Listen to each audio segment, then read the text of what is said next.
आज हम महाभारत के उस छिपे हुए सच को समझेंगे जो एक आम युद्ध से कहीं बड़ा था। क्या ये सिर्फ चचेरे भाइयों की लड़ाई थी या फिर इसके पीछे कोई बहुत बड़ा रहस्य छिपा था? असल में धरती पर लड़ी गई ये जंग देवताओं और राक्षसों का एक बहुत बड़ा खेल थी। चलिए इसे गहराई से समझते हैं। पांचों पांडव दरअसल पांडु के नहीं बल्कि सीधे देवताओं के अंश थे। जैसे युधिष्ठिर धर्मराज से, अर्जुन इंद्र से, हर भाई किसी न किसी विशिष्ट देवता की ही संतान था। उनकी इसी दिव्य उत्पत्ति ने इस भीषण युद्ध में उनके धर्म और नैतिकता की पूरी दिशा तय की। अब कौरवों की बात करें तो उनका जन्म बेहद अजीब, अप्राकृतिक और रहस्यमयी शक्तियों के प्रभाव से हुआ था। हैरानी की बात है, गांधारी के मांसपिंड के 100 टुकड़े करके उन्हें 2 साल घी में रखा गया।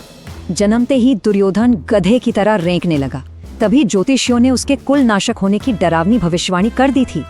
तो असली मुद्दा ये है कि देवताओं के अंश पांडवों का सीधा मुकाबला कलयुग और राक्षसी शक्तियों से था।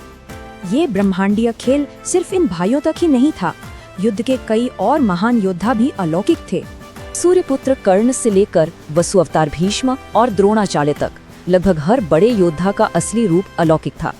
दशकों की अजीबोगरीब गर्भावस्था और दैवीय योजनाओं का अंत कुरुक्षेत्र के उन 18 दिनों के भयंकर रक्तपात में हुआ और लाखों की सेना वाले इस महायुद्ध में अंततः सिर्फ 18 योद्धा ही इस खौफनाक विनाश से जिंदा बचे।